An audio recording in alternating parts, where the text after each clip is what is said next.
নমস্কার বন্ধুরা, আমি মল্লিকা চলে আসলাম একটি রেসিপি নিয়ে, রুই মাছের পাতুরি। চলুন শুরু করা যাক। প্রথমে সর্ষে 3 চামচ, 1 চামচ পোস্ত বেটে নিলাম।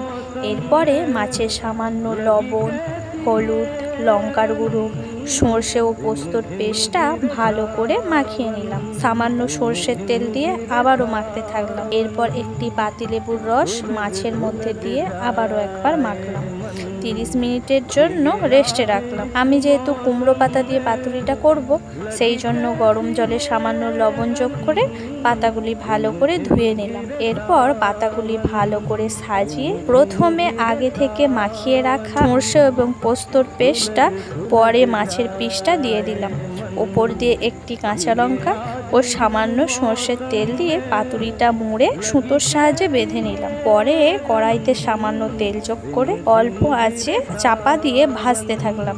কিছুক্ষণ পর পর উল্টে পাল্টে ভালো করে ভেজে তুলে রাখলাম। রুই মাছের পাতুরি, এটা খেতে দুর্দান্ত হয়। এটা আপনারা কলা পাতায়ও ব্যবহার করতে পারেন, কিন্তু কুমড়ো পাতায় করলে পাতাটি ও মাছটি দুটিই আপনারা খেতে পারেন।